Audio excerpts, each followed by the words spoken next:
What's up, guys? I wanted to give you a little bit of advice on how to keep your diet on track. All right, because most of us, you get into your daily grind, and it's really tough, on a weekly basis every week to make sure that you have your meals prepared for whatever you're gonna do, breakfast, lunch, and breakfast and lunch. If you're working, your typical job, especially if you're on the road a lot, sometimes you don't have access to a microwave, and so a few things happen. My day starts at 4:30 in the morning, so I know I'm not leaving the house prepared every day. So I have to have a game plan. I'm not just going to go into it every day and keep butting my head on the same wall all the time. But a lot of us find ourselves doing that because we're not prepared for being unprepared. You have to prepare to be unprepared.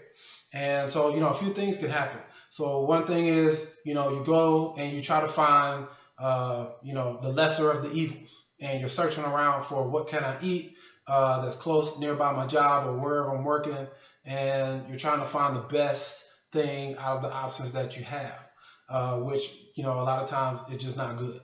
And you get all of you eat out of a restaurant or something, you get all the hidden calories, you get all the preservatives, and we don't need all the extra sodium for our health and for our diet. All the extra sodium is water retention, and it's just not good for you because you can get full days worth of sodium by eating out at a restaurant one time, and that's not what we want, and it's not going to be conducive to our results. And so the other thing is, you may try to snack your way through the day. I know people that do this. You go to the store and buy a bunch of protein bars, and you try to kind of snack your way through the day with some protein bars and some peanut butter and some whatever you can get and all kind of processed junk, and you don't eat any real whole foods. So that's not good either because you really need to eat real whole foods during the day. And then the last thing that happens is, people will skip meals, and skipping meals becomes habitual, and so you get used to skipping meal. Oh, I skip breakfast. Oh, I skip lunch today. And so your metabolism, your body's all confused because it doesn't know when you're going to eat, and so your body does not digest the food as efficiently. You don't process it as efficiently, and so you find yourself in a rut, and you find yourself in a plateau. So how do we overcome that plateau? So for me, I think that having an emergency kit will be very beneficial to your goals. So in my emergency kit, usually what I'll do is I'll keep me a package of oatmeal. I use like Quaker oatmeal. I like the one that's with the protein in it. So I keep that with me because it's easy to grab some hot water from somewhere and a cup and a spoon, or a bowl. You can buy some bowls or something and keep it in a bag in your car. Have you some oatmeal, especially if you're on the road a lot, or keep it at your desk. Everybody's making coffee. You can make you some oatmeal and have a good meal right there. Some whole grains, and you're good. And it doesn't have to be like the raw oats thing. You know what I'm saying? I like the protein one. It's got some dry fruit in it, a little bit of extra sugar, but at the end of the day, you're trying to do the best that you can. So if you got to work your way up to whole grains and maybe put some bananas or something in there, some fruit to sweeten it, that's fine too. Maybe some stevia or something like that. But at the end of the day, we want the best diet that we can get. And if we're not prepared when we leave the house, we still have to make do. So keep me a couple bananas with me. I usually eat these. I usually eat two pre-workout, two post-workout, and I have my protein shake. So if I'm in a rut, usually in the mornings, I will, and sometimes for lunch. If I leave the house and I'm just completely unprepared, sometimes I'll do that. I'll repeat this for lunch. So I keep some extra bananas with me, and bananas you can get at any gas station. You run to the gas station, grab a couple bananas, and you're out. Or you can just run out of Publix or something like that, grocery store. Grab a bunch of bananas. It's like $3, $4, $5, something, whatever, and you got a whole bunch of bananas. And so, two servings of protein shake. This is just for me, so you have to scale this to your size and your calorie requirements. So I'm about 2,500, 3,000 calories a day. So two servings of this is about, my protein shakes are usually about 400 to 450 calories or so. And two bananas, I'm right at about 600 calories, and that's a solid meal for me, and it gives me some fullness, so I don't feel like I'm hungry all day. And bananas are healthy and whole, and you got natural sugars, you got good carbohydrates. These are especially good for post workout to get replenish your muscle glycogen stores. So keep that in mind too. Having some bananas post-workout is very good. And also I keep me some peanuts. These are usually my snack. And I like peanuts as opposed to peanut butter because number one, they usually have less sugar. See, there's 1 gram of sugar. You'll find much more sugar in the store-bought peanut butter, or you got to get the natural peanut butter where you got to stir it all up and all this kind of stuff. And it's just processed. So if you can take one process out of it and just eat the peanuts, why not? I can eat 40 pieces of these peanuts and be less calories and definitely less sugar than 2 tablespoons of peanut butter. So just eat peanuts, you know. There's nothing wrong with that. These are sea salted, roasted peanuts. You want to stick with roasted from Kroger. And it's just peanuts with salt on them.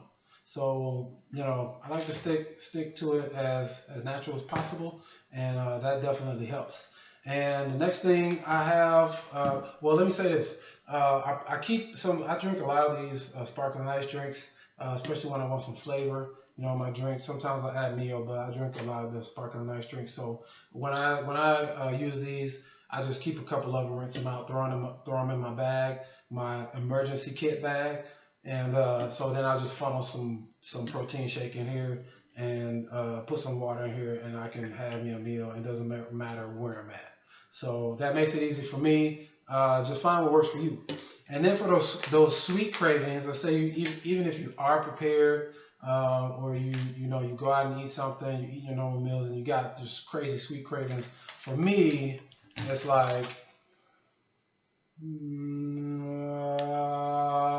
then there's cookies, man. The snickerdoodles are the bomb.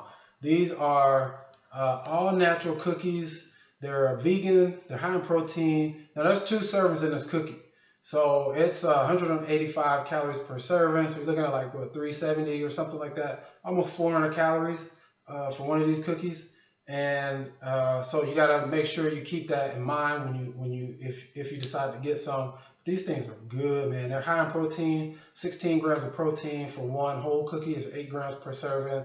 They got natural sugars. There's no sugar alcohols in it, no high fructose corn syrup. There's no artificial anything in it. And man, these things are good, man. I can eat them, and I can see, you know, based on, because just keeping it real, I've eaten 3 or 4 in a day. I'm not going to admit to eating any more than that, but maybe I have. And you know, when I step on the scale the next day, you know, if I go and eat some ice cream or something like that, I'll go get a large blizzard. I can see it on the scale the next day. A Frosty, I can see it on the next scale the next day. It doesn't matter what I eat. But I can eat these things, man, and it does not affect my scale weight. So I really, really like these cookies, man. They process very, very easily. There's no dairy in them at all, no eggs, nothing like that. So your body soaks them up. When it's natural, man, you can tell when it's really natural because your body processes it and gets it out. And so you're not just packing on like bulk and bloat and water weight because of all the sodium and the preservatives and all that stuff. And man, these things are legit, and they really help me with my sweet cravings. So, you know, if you want to keep your diet on track, you got to be consistent. You know, a lot of people out there, you're doing all kinds of damage thinking you're going to Subway and doing the right thing, and that it's holding you back. So you got to be prepared for when you're not prepared, and to make sure that you can get the right foods in your body on a regular basis. You can't put a day or 2 or 3 out of 7 days and think that your diet is right. Or, you know, a couple of meals out of each day and consider that more good than bad. That is not how successful lifestyle change and dieting works. And so basically you just patchwork, makeshifting your diet. And a lot of people are deceiving themselves, and the result is no results. And so I have to counsel people through this. I do this all the time. And they've done so much damage to the metabolism by skipping meals and eating all this processed food. I have to coach them out of doing it. And so you think you're eating right, and so you're frustrated why the scale's not moving. Most of the time, that's self-inflicted. So I will do a video on repairing your metabolism because a lot of you are struggling with that and it's stopping your early results, but I'll do that in another video. But guys, get your emergency kit, man, so that when you leave the house, you're prepared to be unprepared. Des White, signing off. See you guys in the next video. Peace.